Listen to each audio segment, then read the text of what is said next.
Olá, tudo bem? Hoje eu quero lhe apresentar um tema interessante, encontrando descanso nos laços familiares.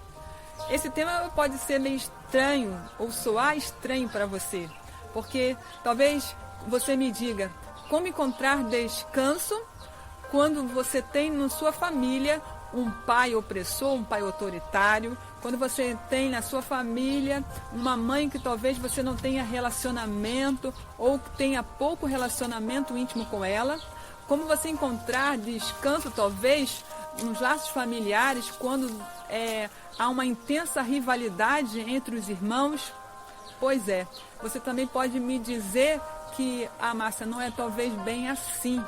Existe famílias onde os relacionamentos eles são mais estreitos, são mais afetuosos.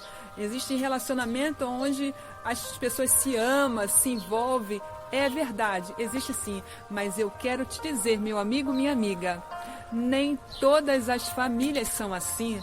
Há famílias que e muitas das vezes os relacionamentos não são perfeitos. Eles são relacionamentos complicados, dolorosos, são um relacionamento que talvez faz sangrar, chorar, nos traz tristeza, que nos traz assim, uma carga pesada, emocional, pesada. Esses relacionamentos, talvez, eu te digo, seja um relacionamento que nos traz consequências desastrosas, que às vezes nós traz assim, uma descarga em nós, que às vezes nós descarregamos essa tensão toda nos outros, não é verdade? Sem às vezes nós querermos.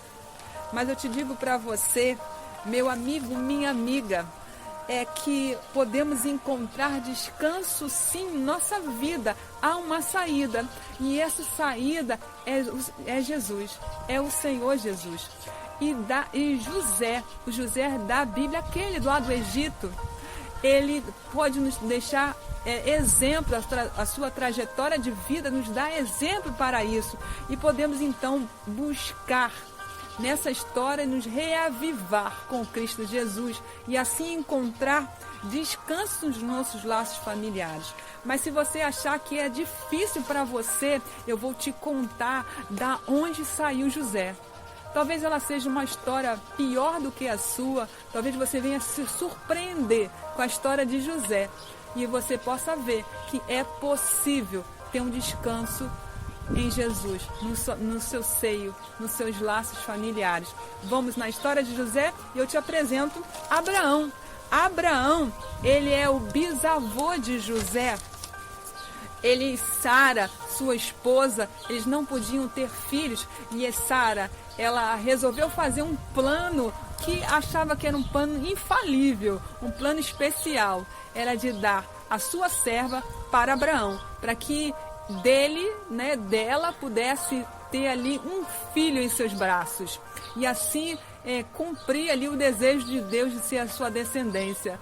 Porém, a Sara e Abraão não sabiam, não esperavam que esse não era o plano de Deus e assim começa a trajetória de uma vida de tristeza, uma vida disfuncional de Sara e de Abraão. Um lar onde tinha amor, um lar onde tinha respeito, um lar onde tinha prazer em estar. Mas agora, com a presença de Agar e de seu filho Ismael, as coisas ficaram bem complicadas para Sara e Abraão.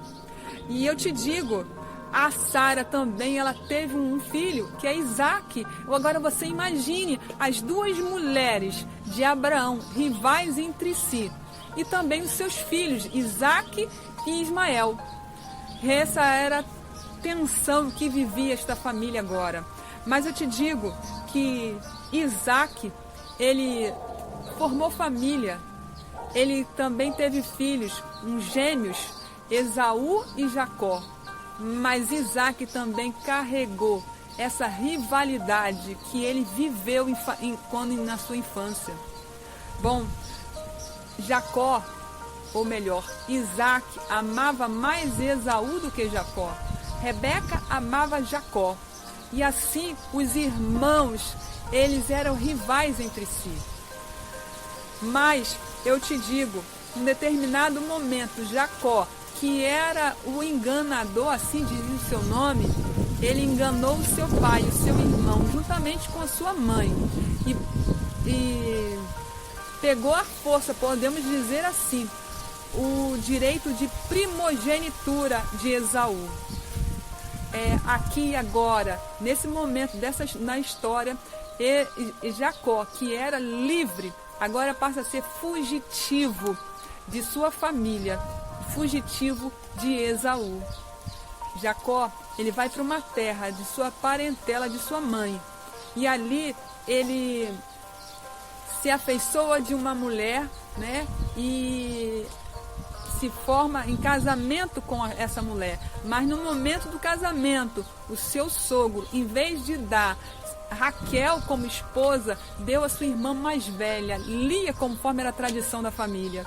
Então, Jacó, ele passou a ter duas esposas, Lia e Raquel.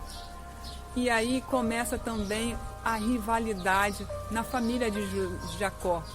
Jacó, ele começa a viver essa tensão de rivalidade entre as suas mulheres.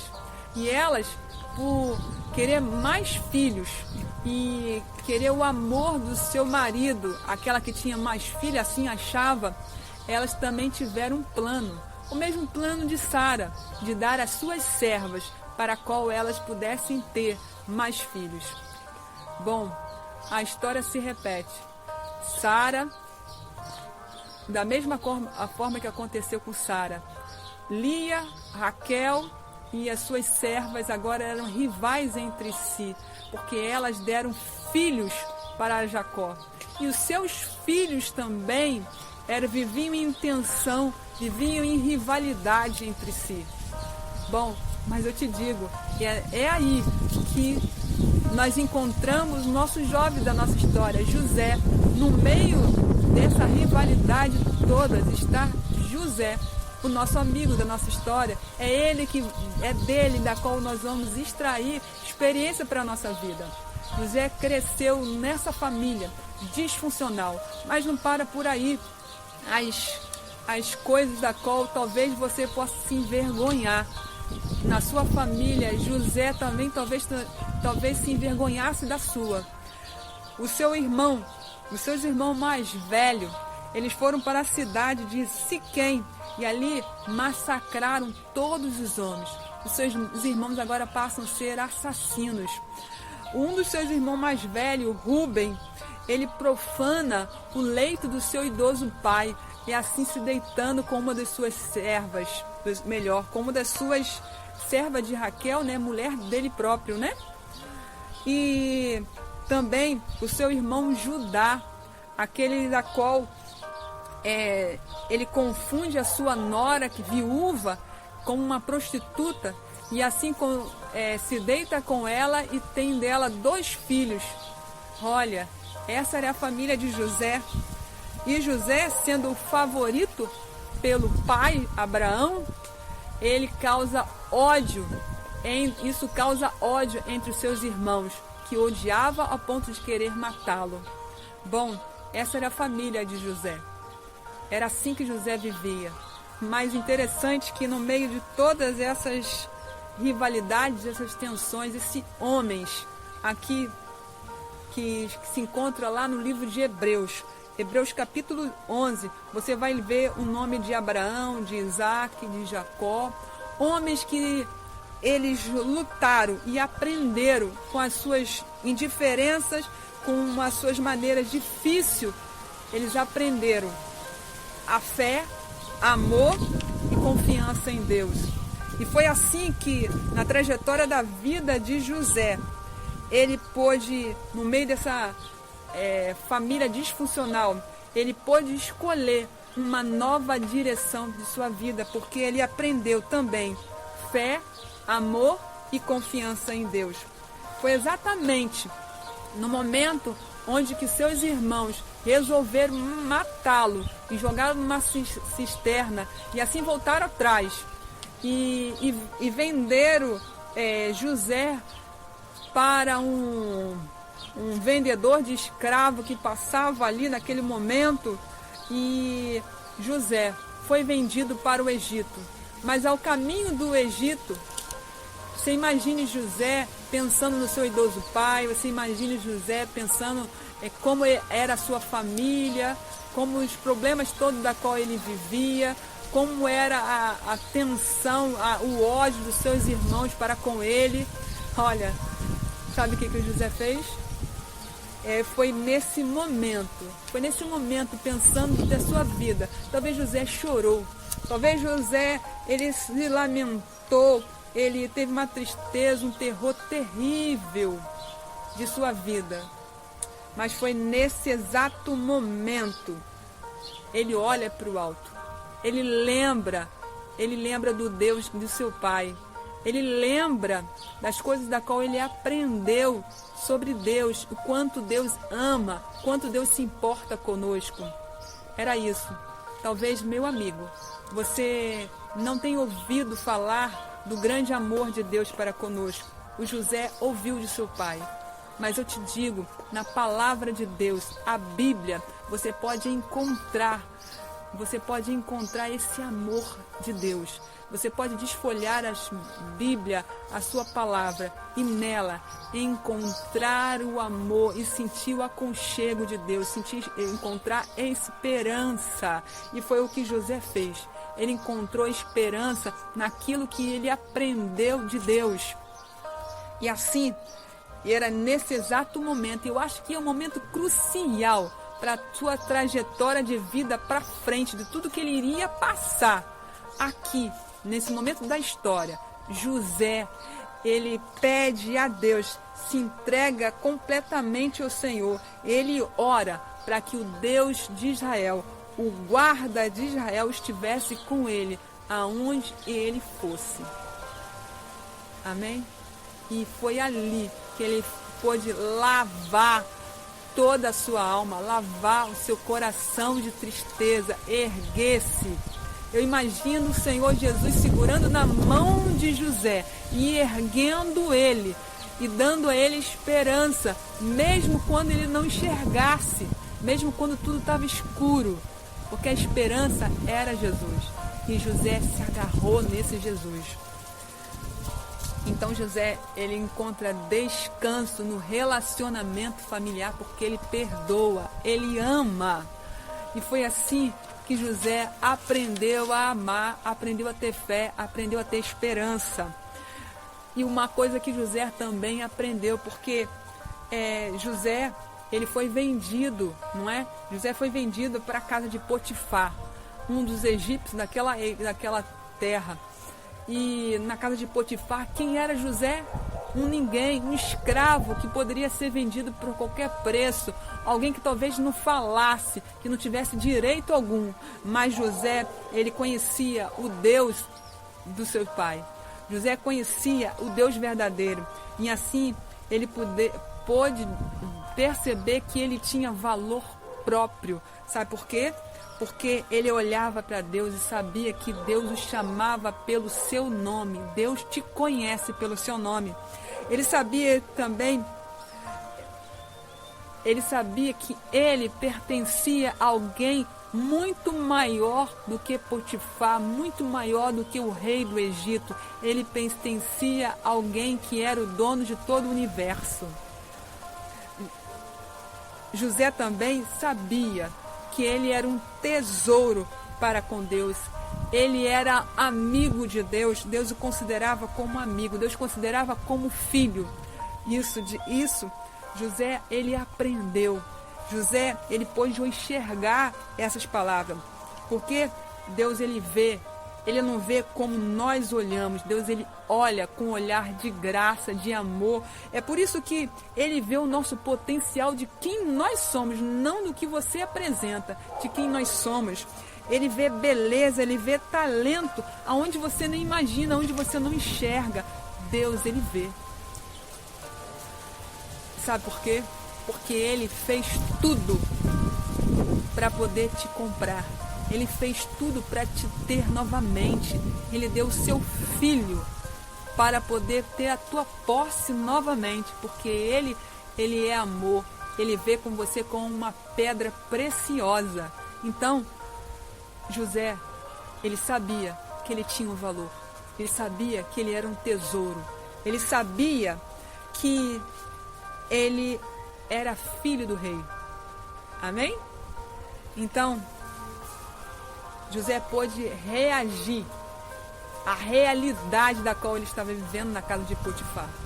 E essa realidade, essa reação de José e esse relacionamento que ele teve com Deus fez com que José prosperasse em tudo. A Bíblia diz que em tudo que José fazia, ele prosperava.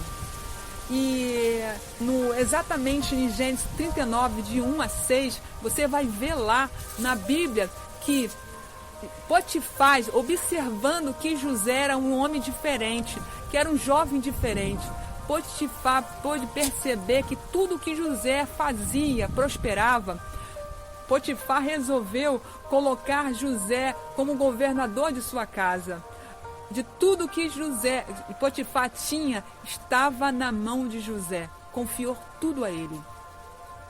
Olha que maravilha, de escravo, agora dono da casa, praticamente, podemos dizer assim, né? José se colocou num pedestal agora. Parece que tudo estava resolvido, não é? Mas eu te digo para você, meu irmão, havia problemas. E José sabia como sair dos problemas.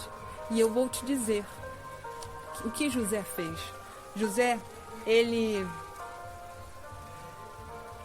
teve um problema com a esposa de Potifar, que a todo tempo oportunava, a todo tempo estava no seu encalço para que ele se deitasse com ela. Mas José, em meio a os seus princípios bíblicos da qual ele vivia, José pôde dizer para aquela mulher que ele jamais cometeria tamanha maldade, jamais pecaria contra o Senhor Deus. José fugiu da presença daquela mulher. José era inocente,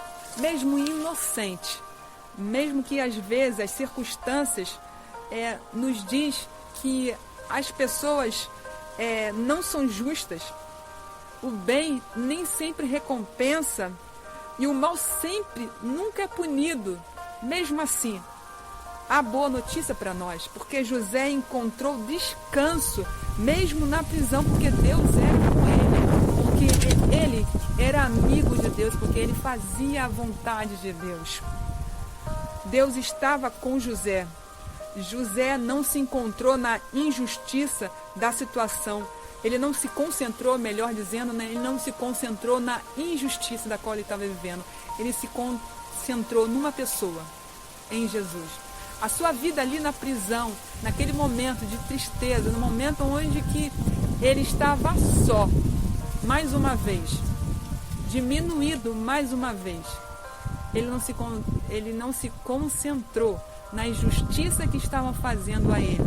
Ele se concentrou numa pessoa, em Jesus, aquele que é justiça, aquele que pode todas as coisas para nós. E na prisão, ali, ele pôde ajudar pessoas, ele pôde viver a realidade da qual ele estava inserido ali naquele momento. Ele não podia olhar para o ideal da qual ele queria, mas ele olhou para a realidade. Ele pôde dar uma resposta juntamente com Cristo naquilo que ele estava vivendo. E assim ele trabalhou com a realidade da qual ele vivia. Ele fez contato com pessoas, ele ajudou pessoas. E assim, logo, o responsável do cárcere colocou a ele mais uma vez numa situação de destaque, aonde que José foi confiado a ele. Todo o cárcere, toda a responsabilidade do cárcere foi confiada a José. E eu te digo, Satanás, ele tem interesse em usar os nossos vínculos sociais, as nossas amizades, as pessoas que estão próximas a nós, e ele faz tudo isso para o seu proveito. O fim dele é nos frustrar, é frustrar a vontade de Deus para a nossa vida. Deus tem plano para a sua vida, mas o inimigo quer frustrar os planos que Deus fez para você. Mas eu te digo, meu amigo, minha amiga, quando Deus sonha para você, quando Deus ele determina os seus sonhos e você segura os seus sonhos que Deus te dá, ninguém te tira. A rota pode mudar, mas o final já é garantido em nome de Jesus. E eu te digo, José, ele pôde confiar na esperança, ele buscou sabedoria em Deus. Lá em Tiago 1, versículo 5, fala sobre buscar sabedoria de Deus quando você não sabe escolher, quando você não sabe enxergar, quando você não vê a luz do fim do túnel, quando você não sabe que direção seguir. Busque sabedoria ao Senhor Jesus, porque Ele dá. Ele está disposto a te dar sabedoria para você seguir. E José buscou sabedoria em Deus e ele pôde responder a realidade da qual ele estava vivendo. José, ele colocou a reputação dele, a justiça, nas mãos de Deus. José, em meio às tentações, ele buscou uma força, na força que vem do alto, para poder recorrer e assim vencer as tentações. José também, ele buscou em Deus um escudo para cobrir o seu coração, o escudo que é o temor de Deus. Foi por isso que ele deu aquela resposta maravilhosa para a esposa de Potifar: não cometeria tamanha maldade e jamais pecaria contra o meu Senhor Deus, porque ele estava coberto com o escudo do temor de Deus. José, foi essa diferença que fez maravilhas na sua vida. José também, no meio a fidelidade para com Deus, ele reconheceu que as circunstâncias da vida não determina o seu relacionamento com o Senhor. Não é as circunstâncias da sua vida que vai determinar o seu relacionamento com o Senhor. O seu relacionamento pode ser turbulento. O seu relacionamento com a sua família, com as pessoas à sua volta, pode ser injusto. Ele pode ser doloroso, mas isso não determina o seu relacionamento com Deus. José aprendeu a se apegar no Senhor Jesus. O futuro que determinou José, as escolhas que ele fez, porque ele confiou no Senhor Jesus. Ele escolheu confiar em Deus. As provas, os obstáculos são os métodos de Deus para nos disciplinar. E eu te digo que se você não fosse algo tão especial para Deus, Ele não te usaria, Ele não te provaria. O fato de sermos chamados a suportar a prova, isso mostra que o Senhor Jesus vê em nós algo especial, que Ele quer lapidar, que Ele quer tirar as ervas daninhas, que Ele quer tirar a escória. Por isso que Ele deseja nos desenvolver, por isso Ele quer nos lapidar, porque Ele vê em nós algo especial, Ele vê em você algo especial.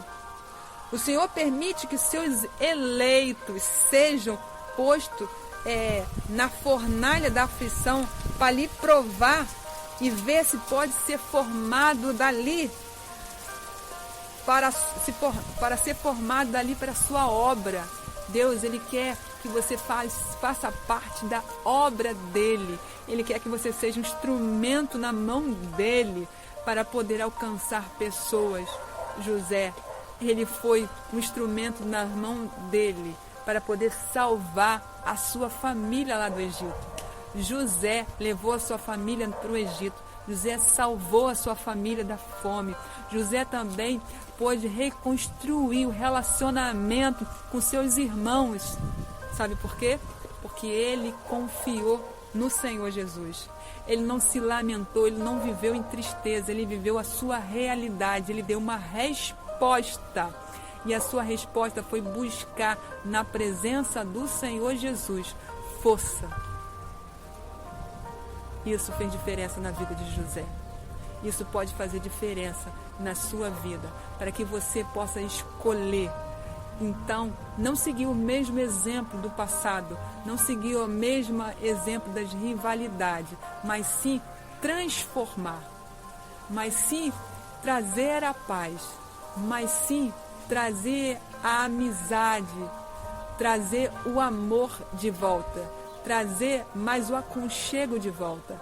Foi isso que José fez, porque ele amou juntamente com Deus. Ele buscou a Deus, ele se entregou a Deus. Será que você não gostaria também de se entregar ao Senhor Jesus?